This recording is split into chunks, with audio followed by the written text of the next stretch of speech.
Good morning, everybody. Welcome to our Transformation Breakfast, our little series we're hosting, hopefully tackling and gaining a bit of an understanding and appreciation of some of the bigger topics around significant ERP transformation.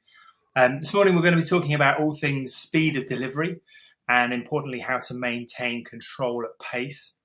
We had some great feedback from our last session. So, our last session, we spoke about data and the problems with data and how that needs to be overcome and managed through the delivery program. And there's some good replays available on our website. Go and check those out. They're definitely well worth a watch. So, quick introduction for those that haven't met Limelight yet. Hello, good morning. Limelight, we're a boutique SAP transformation house. We typically run complex transformation programs for clients. We take away the risk of delivering it benefits and outcomes into the customer base as quickly as possible. My name's Neil Howe. I've been around the SAP transformation space now for too long, 20 plus years or so, typically running SAP, big, small, medium-sized implementations, always focused on kind of delivery from that perspective and kind of the program management and leadership of those particular types of program. I'm just going to introduce our colleagues who are also talking this morning. So, Gordon, do you want to go first? Yeah, sure. Thank you, Neil. My name is Gordon Kelly. Similar to Neil, been involved in transformation programs at SAP for quite a long time now. My background is probably a little bit more technical. Within Limelight, I look after the architecture practice and sort of technical delivery and work with SAP a little bit more closely. So looking forward to talking about these topics this morning, and I will hand you on to Brian. Yep, morning everyone. I'm Brian Lavery. I, similarly to Neil and Gordon, have been working in the kind of business transformation space enabled by SAP for something over 20 years now. Care not to remember the exact figure. And I guess the thing that I kind of specialize in that fires me up is I'm very much driven by making sure the vision and the direction at the board level matches the aspiration and the mechanics that we have on the ground, and figuring out all of the moving parts of the program that need to weave together in order to make that happen. Okay, with that, back to you, Neil. Thank you, chaps. So this morning we're going to run through a very brief topic and the categories around things you can see on the screen here. So we're going to talk a bit about preparation and governance, a bit about acceleration and the tooling we use, people, business-led programs, executive management, and summarizing a bit of welfare and wrap up at the end. So lots of content. We'll again, this is a webinar platform, so there's a chat forum. You can ask some questions. You can type in anything you want from there. There's both a private channel and a public channel, so feel free to enter any questions. We'll do our best to pick them up as we go through and answer them either on the chat panel or face-to-face if we can. So moving through to start then, why are we in this problem? So there is an inherent move at the minute to move to delivering faster programs. And these particular programs are all driven by typically economic conditions. So we've got market conditions which are driving speed. So we've got speed of competition. We've got new market entrants who are all digital first. They're all innovating and playing in the digital world rather than playing in a manual world, if you like, analog world, moving forwards into a digital world. So they're digital first, I think is probably fair to say. We've got some significant world events, in case anybody hadn't noticed. We're in the middle of, we've just come out of the pandemic, clearly, and that's significantly impacted businesses around the world, small, medium, and large. And obviously, we're very current within this sort of economic downturn period as well. And all of those events require some kind of agility and some kind of innovation to be able to navigate successfully. So business models have had to change, the way of operations have had to change, supply chains have had to change. Everything's had to move in order for us to be able to navigate those sort of key world events. And that's no different to what we've seen in the past historically, but it's been exacerbated in a very short time period with the current situation we find ourselves in over the last 2 or 3 years or so. Corporate growth, so this is another aspect that we see quite a lot of. So you cannot run a business of £1 billion turnover the same way you ran it at £1 million turnover. Every transition phase where you move from, let's say, 10 million to 100 million, 100 million to a billion, it requires a significantly different way of operating a business. And that different way of operating requires standardization, it requires innovation, it requires adaptation, and you have to align the business into a slightly different operating model with each phase of your growth. And ultimately, transformation programs are a problem for businesses. And they're a problem because they don't actually make the business money. What they are is they're a distraction away from the core principle of the making money itself. So a retailer makes its money and its revenue by selling goods. It doesn't make its money by implementing a big technical program in the background. And yes, of course, there are benefits that might leverage some of those more monetary values, but fundamentals of the business are they're a retailer. That's what they're good at. That's what their whole skill base is stacked up against in terms of delivery. What they're not necessarily the best at is the kind of transformation programs. So getting speed of delivery is absolutely critical for these companies, and getting the benefits out there as quickly as possible. And if we if we flip into some crude numbers, and if you pick an average, I don't know, a FTSE 250 company or above, with an average complexity of organization-wide ERP deployment, let's say the transformation program takes between 18 and 24 months. That's probably an average figure that we probably would expect to see. We would also expect to see there be something of the region of a 7-figure monthly burn rate. And clearly, any extension or delay to the delivery of that delays the benefit realization and the ROI that the business case was ultimately signed off with. So these things are expensive, and they're expensive the longer they run for. So we end up with a bit of a pressure from both aspects, really. We get a kind of a CEO, CFO pressure that says we're going to have to run this thing faster. We don't want to wait. We don't want to be slow in our implementation. But yet, how are we going to do this in terms of the leadership? How are we going to do this with staying in total control? We can't do certain things. We can do certain things. We've got other levers we can pull, but we must maintain the control aspect from that angle. And we must achieve this benefit realization piece a lot quicker than what we have done historically and what history tells us. And there are some raw facts that run alongside this. So there are theoretical minimums that any program can default back to, and they're impossible to breach because you have to go through certain processes and certain events to ensure your system is landed and your technology and your transformation is landed successfully. So the quote of 9 women having a baby in a month is absolutely true. Clearly, they can't. And that is exactly the same for transformation programs. You have to do things in a certain order because that is the safest way for you to do things. In addition, you cannot not do things either. So skipping major phases, skipping major sort of events, they hurt later because the risk and the impact of that is just too high. Transformation programs are by their very nature transformational and impact the entire business normally end to end. So you can't just not do things from that perspective. You can, however, set the program up from the outset to run at the fastest pace possible. And this is exactly where the context of today comes from. If you build from the ground and you build up in a correct manner, your program can operate at the fastest possible pace that it can do, whilst not compromising on the governance and control aspects that you need in place to monitor, observe, and intervene to keep the boat on the right rails, the train on the right rails, if you like. Over to Brian. Okay, and with that naval stroke train analogy, we'll move forward.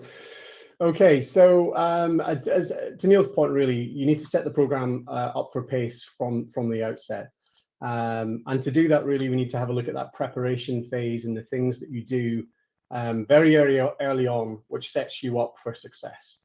And I think the kind of quote on the left-hand side is quite a good one, really.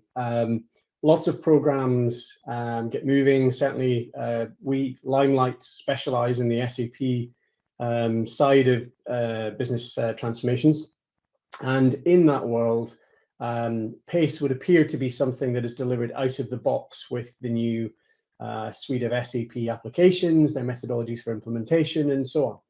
And this is all great, but this is very technology focused. And if we're not doing the mobilization and the first few phases of the program in the right direction, that pace is flawed. That pace is going to take us further away from where we need to ultimately correct back to.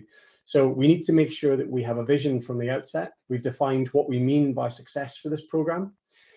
We've also set expectations with our key stakeholders, both in the business and within the various governance forums and within the structure of the transformation.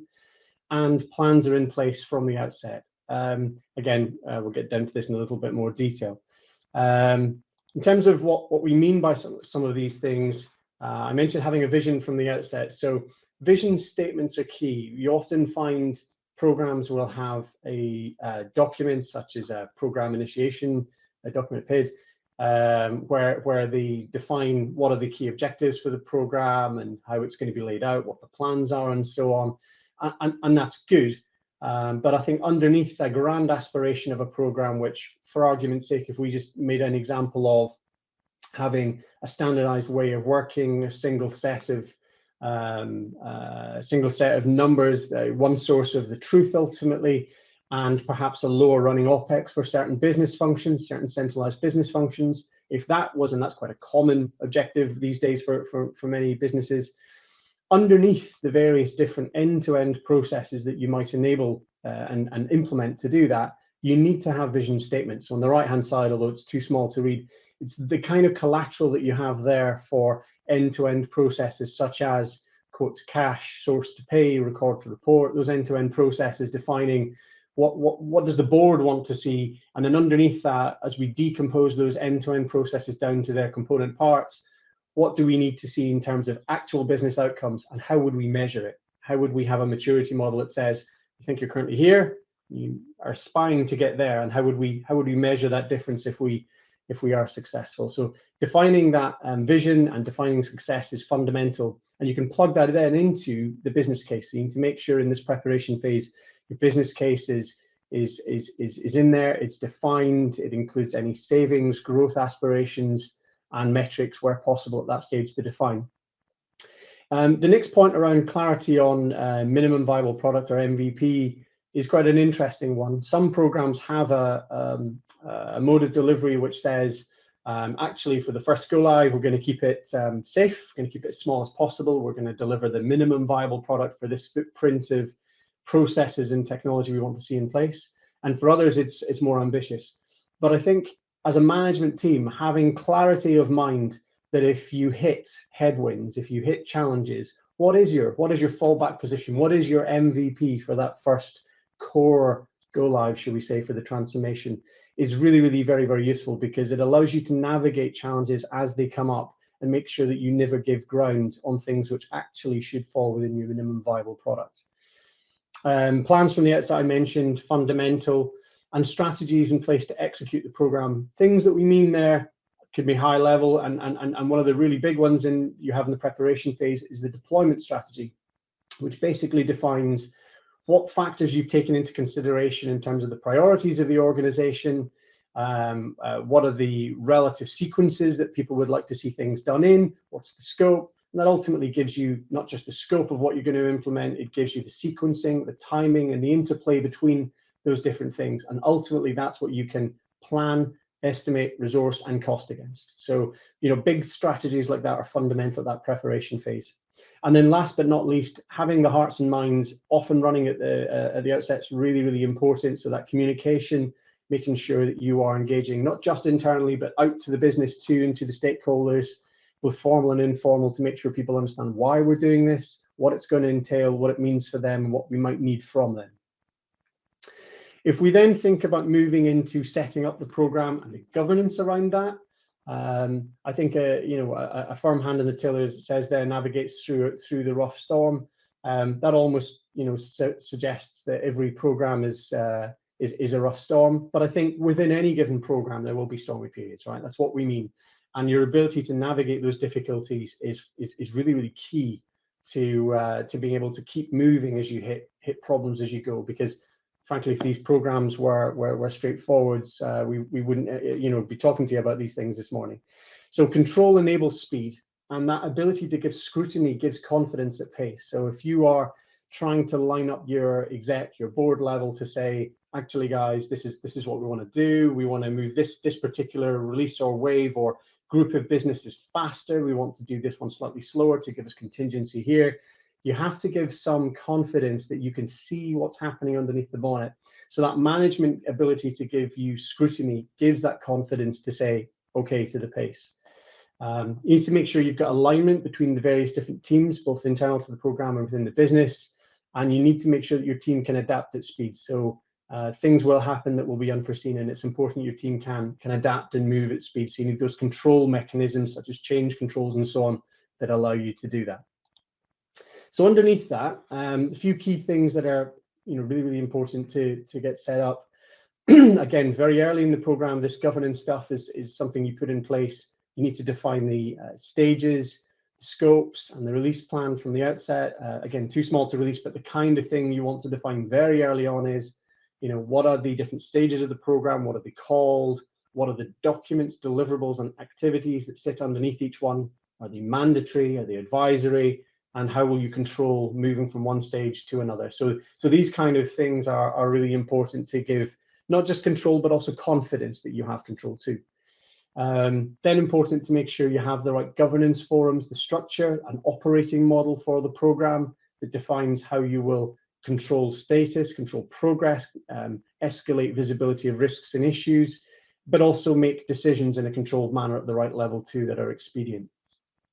We need to ensure to make that work that we have the right decision-making process. So you need to have that RACI balance correct, and you need to make sure that your sign-off, your process, your agreement with, whether it be within the program or out with the business, is controlled but expedient. And expedient is super important. I think we see all very often that people understand that sign-off is important, but struggle to do it in a controlled but quick manner.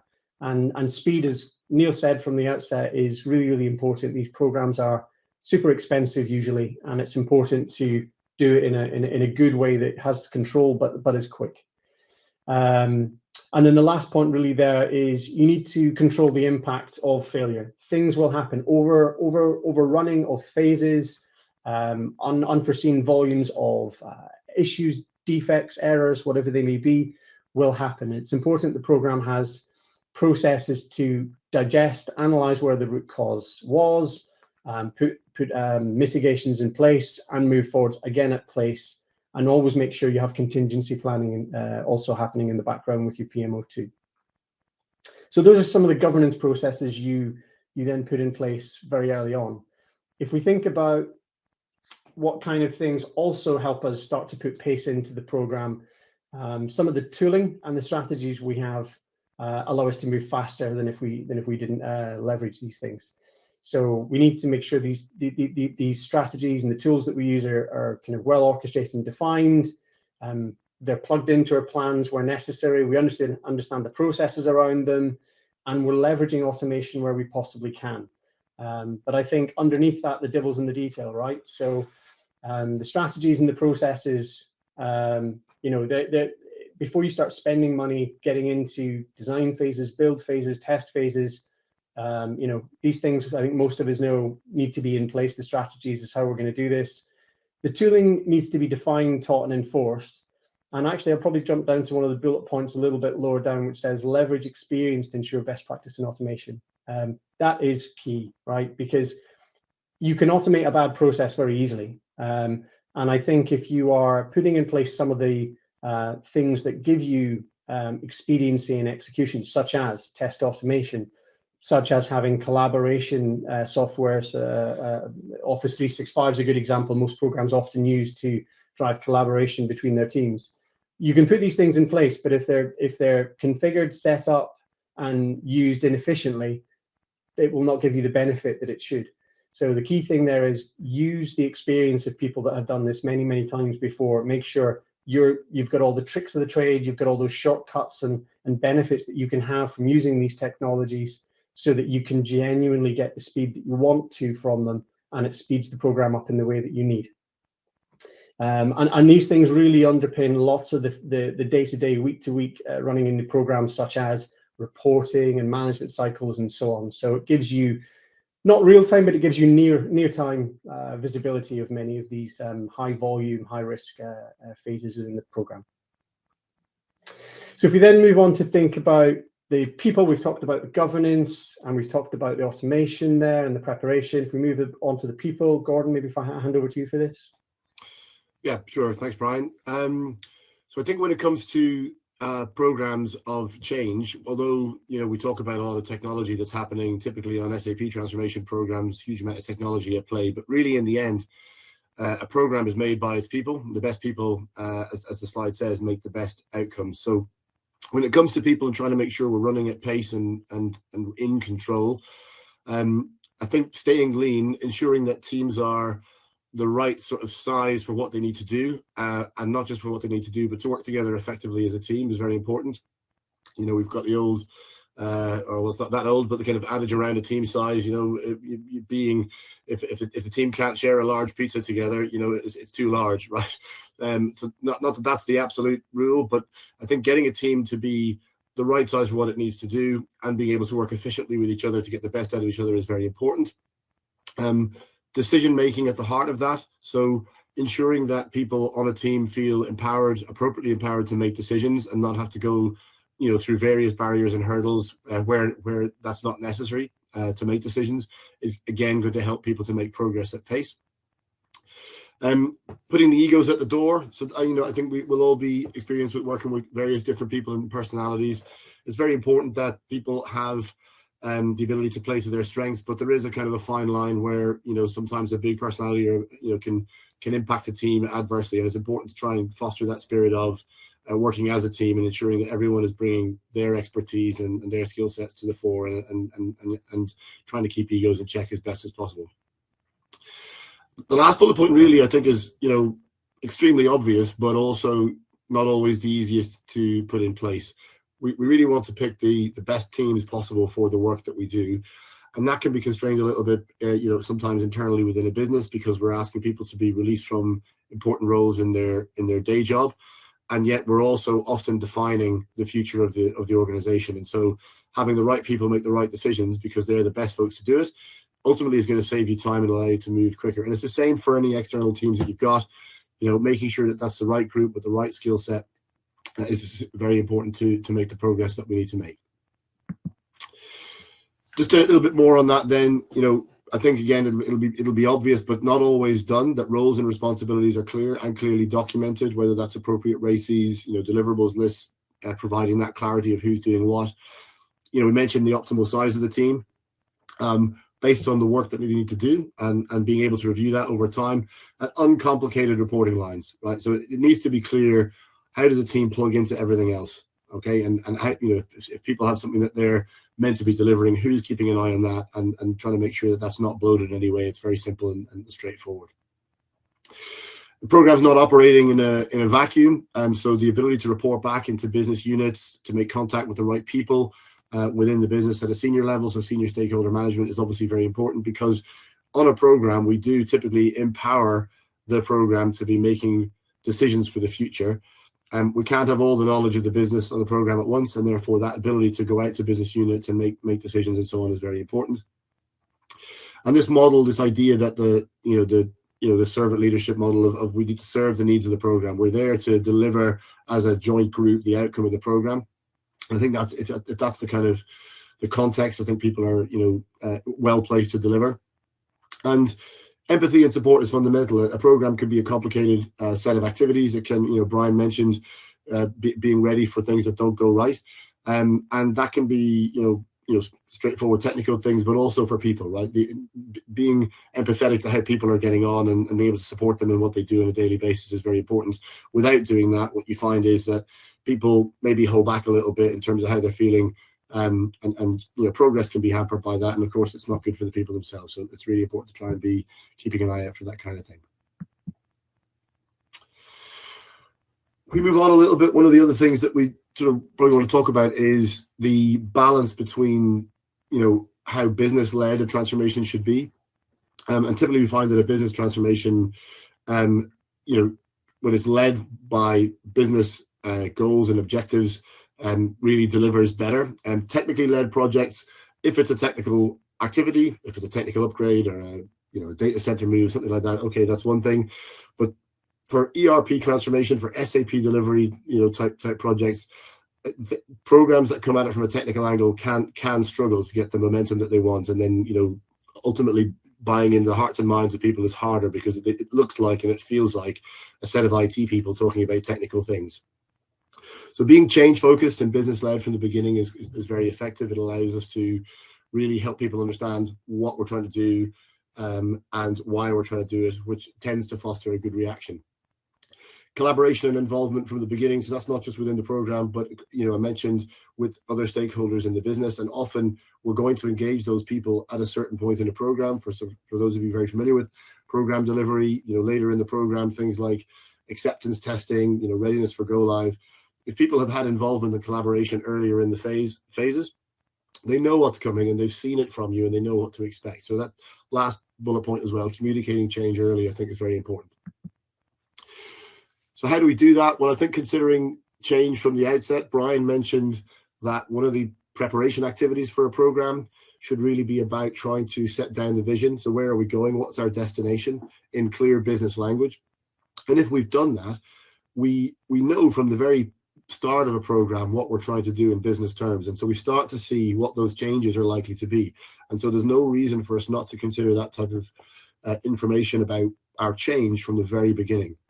And if we bring it back to why that helps us to move at pace, doing some work on that change from the outset means that change effort is already pulled forward from later in the program, where there's going to be lots of things happening at once. And business impacts can happen across a variety of ways. It could be people that will be impacted on what they do, the geography of where they're going to be, technology itself, whether it's SAP or something else, the assets that are being used within a business. Obviously, the business processes itself might change, and the kind of handoffs between teams. So all these different things, will go through some level of change. And the more we understand that change and the earlier we tackle it, the smoother the journey of the program is going to be. Ensuring that we've got a clear target operating model available. Sometimes we see a lot of focus on the technology and the processes, and SAP is very good at this now, giving you the future business process, not always in the most easy to interpret documentation, but it does give you that. But we also need to know at a kind of high level, what's the operating model for the business in the future? Because we're going to need to tell people and explain to people how it's going to work. And then I guess the final bit is, we talked about the vision, but also why are we doing it, right? So, from a business case point of view, it might not be the kind of pounds, shillings, and pence aspect of that, but, it always, at least in our experience, helps us to make better progress and people understand why the business is taking this program forward. Why are we transforming in this way? What's the point of it? And so the more you can do to help people understand, the benefits and the business case of a program, the better chance of making the progress at pace that we need to make. Okay, every program is going to have, a sponsorship at some level. The executive team of the company, whether it's a steering committee sitting on top of the program or an executive team sitting above that, a program board or indeed a company board that you need to interact with, and that top team and that kind of executive leadership across the top of a program can be a huge asset, or it can be a hindrance. And I guess what we mean by that is when we as a program are working with that senior team, depending on how we work with them, we can end up creating a situation whereby they're less comfortable and things will move less quickly and we will be less likely to get decisions from them. So I think some of the bullets on this, some of the key points on this, trying to get to a point of being, 100% aligned with that senior group and having really full trust with them and you is really important. It may be the case that, the access to those people is difficult because of their time commitments and so on. And, there might be some teething pains in terms of trying to make sure we're all on the same wavelength. But that short-term pain, let's call it, in terms of getting a program team or at least management team aligned with the executive team on top of that, the long-term gain is very much worth it. It's important to try and ensure that team, that group who are effectively sponsoring progress, obviously at a budget level, but also in terms of decision making to progress, are comfortable with, understand and are comfortable with the risk profile of the program at the beginning. How do we see it at the beginning? And as it progresses, we've already talked about things can happen along the way. So they need to be, up to speed and comfortable with that risk profile throughout the program, because if they're not, they will intervene which might mean a delay or a decision which is not, going to allow us to move forward. Another really important thing, I think, is difficult to do sometimes, but it's important to try to make sure that top team appreciate the level of complexities in different aspects of the program. So that doesn't mean taking them down to, detailed information on customizations of this or that, but I think it does mean being able to express at an appropriate level what the program is doing in certain areas and where complexity sits, so that they have a reasonable chance at challenging you on it, but also being realistic about where things can move quickly and where there's likely to be some lead time to get things done. So again, how can we look at fostering that executive support? I think roles and responsibilities. So being clear with them, what we need from them and what our roles are, what their roles are. Defining in advance how we're going to work with them, how we're going to report progress to them, share information on key challenges and so on. I think something that we've probably all had experience of in the past. It's not a good idea to go in cold to a group. You may have some great news to share in an update. You may have some challenging things to talk about. It's important to try and communicate things in advance, give people a chance to look at what we're going to be asking for or going to be giving an update on, and reflect on it, and being able to ask the right questions and hopefully give the support that we need. We mentioned risk, so managing risk effectively is very important. Again, a lot of senior teams will be sitting in a program update, literally thinking about the risk that they're listening to as you give them an update. So you might be hearing about progress in certain work streams, upcoming activities to go, and they may be strongly focused on, this is quite risky from my perspective. I'm worried about this go live, or I'm worried about this next set of activities. So managing risk effectively with them is very important. And then if we do all of that, I think it's possible to use that leadership team, leverage their influence, get the decision making that we need. And of course, they have the network of all networks. They're typically at the top of the organization and have the communication channels that are the most effective, and ultimately what they say tends to go. And I think this section really is about that thing of, if we have their support, they can clear the path for progress. If we don't have their support, they can obviously put a barrier up, and that's not going to allow the program to proceed. Okay, we talked a little bit about people, but there's a key thing in there which is really about the welfare of the team. We can't drive people beyond 100%. That's not possible. Maintaining tempo in a program is difficult. Programs typically have a runtime which is more than just a few weeks. It's over a period of months, and having stand-up meetings at 7 a.m. and running through to late in the evening for long periods of time, that's not really viable. So maintaining tempo is difficult, so we need to be careful about that. On programs, sometimes people can go through phases where they are, it could be, for example, we talked a little bit about test phases and defects, challenging times, and we want to make sure that people hopefully don't feel like they're in a cycle of despair where they move from one challenging period in the program to another challenging period in the program. We need to keep an eye on that, and we need to look at our teams and our people from the point of view of that welfare aspect regularly. Are people at risk of burning out? Do we need to swap things around a little bit? Do we need to ask someone to step back and look at something else in the program because they're in a position where they're really kind of close to the edge? I think that piece of that, I guess it's a 30-year-old concept now, emotional intelligence, knowing how our own emotions work and how to manage them, but also recognizing in others when things might be getting a bit too much, or understanding a little bit better about how they're feeling.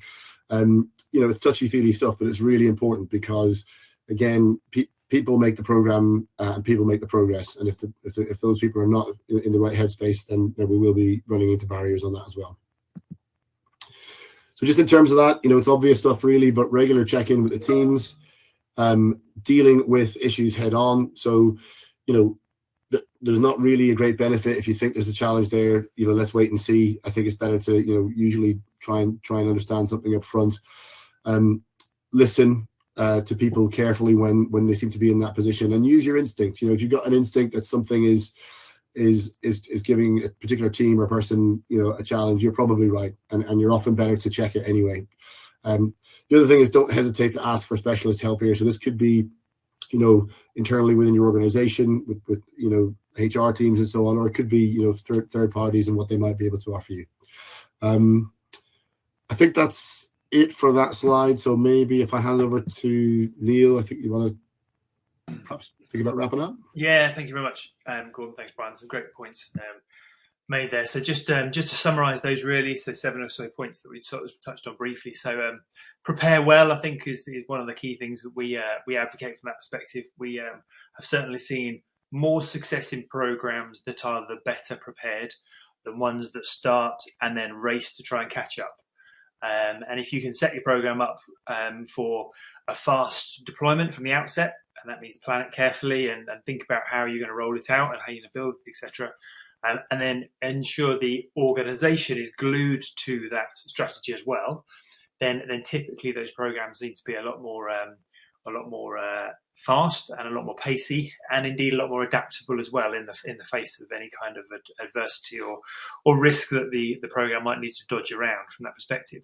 One of the key points we often see as well actually is around making sure that the organization's digital strategy is aligned to the organizational operational strategy, which is another part of the prepare phase, to make sure that the program is aligned with the organization so that it's not at odds with the organization and everybody in the organization knows where it's heading from that perspective. Governance, again, pretty straightforward. You need some pretty tough and tight governance controls on programs that are running at pace. You need to be able to spot when things are going off track quickly and give them a bit of a nudge back onto the right path. The control enables speed, as Brian quite rightly said, and learning to adapt at speed is key as well, actually. And people shouldn't necessarily look at failure as being a bad thing. It's something that is perfectly acceptable. You just need to learn to overcome it quickly. Don't make the same mistake again, clearly, and then move back onto the right path again, really. And that's sort of some of the nature of agile programs and projects, anyhow. Then we spoke a bit about tooling, so define them from the outset, make sure the strategies are in place, the tools are in place, make sure any candidates for acceleration are identified from the outset as well. That's really key. And make sure everybody understands what we're doing and understands the tooling and why we're doing it, how we're going to be using it, and why we're using it actually as well, because some of the tooling may seem a little bit bureaucratic, let's say at the front end, but it will leverage a lot of accelerated benefits, for example, at the back end. So testing is a really good example of that, for example. People, pretty much as Gordon then summarised, was pick your best. Like, these are big, important things. Don't settle for substandard from that perspective. You want your A grade people on these programs. They're the people that are going to understand your business. They're going to take you to the next level. They're the people that you can put your trust in from a decision-making angle from that perspective. And then you should let them go. You should let them make the decisions on your behalf from an exec team. And you should put in place processes that allows the executive side of the organization to match up to the program team so that there's constant alignment and constant communication between those parties. Business-led, I think, is pretty given from that perspective these days. It's harder to be a technology follower than it is a business leader. Business, you want the outcomes that in the business. That's where ultimately the program is going to leverage its benefits, and it's really important to drive it from a business angle. And everything should be business-led, from the business case through to all the benefits and things that are going to come out of the back of it. They need to own the change. They need to manage the change. They need to make sure that it is all seamless from that perspective. Executive management, some great points Gordon made around managing the exec team. They are the most influential people in the organisation, and they're also the most insightful as well, actually, about things that you might actually not know about from a program perspective. So if you come to them cold with some good news or some bad news, they may not have had time to think about it and reflect on it and understand the impact of it on other programs that might be running, other initiatives that might be running. Whereas if you give them a bit of time to sit back and think, they can be your best asset, because they can go, oh great, well that's fantastic news, what are we going to do about X, Y and Z further down the line? And you might not have thought that far ahead yet, but that's their job because they're in that position for that reason. And welfare, really key and very topical at the minute. There's a lot of concern, I should say, in the kind of general employment market at the minute around treating employees with the ultimate care and respect, I suppose, from that perspective. And there's a lot to be said about people and organisations and indeed projects that put welfare very firmly in the centre of the delivery itself. Spotting signs and weaknesses early in the team, absolutely key, and don't shy away from them. Have those difficult conversations. Have those sort of empathetic conversations, and just say, look, is everything okay? You're normally a little bit better than this. What is everything okay? Is everything okay at home? How's things in general? You're dealing with human beings. You're not dealing with robots or machines from that perspective. So lots of really great points from that perspective. Hopefully you found all of this really useful. So we are there's a couple of questions and points that came in. Some really good points made from some of the team around team sizes. There's some really good points made around the fact that team sizes should be as small as possible to as agile as possible. That have come in from a few of the attendees as well, and that continuous improvement within the actual program itself is a really important aspect for running fast programs as well. If you see something that you can improve as you're moving through the program, absolutely you should be taking advantage of that and adjusting and adapting yourself. Just because you go in with a rigid framework for delivery doesn't mean that should be the same framework that you necessarily close the program with. The organisation and you need to adapt and move forward as a program. So hopefully you found all that useful. I'll close the channel now if there's no other questions on the chat from that perspective. We have another webinar coming up in the new year, which is all around security and risk and things like that. So that'd be great if you wanted to join in. I think there's a little pop-up that's just appeared now on the screen if you wanted to subscribe to that one as well. We will package up this little presentation in terms of video, and you'll get copies of it in due course. It's been great to speak to you this morning, and hopefully have a great day, and we'll speak to you all soon. Take care, everybody. Thank you. Thank you. Cheers, guys.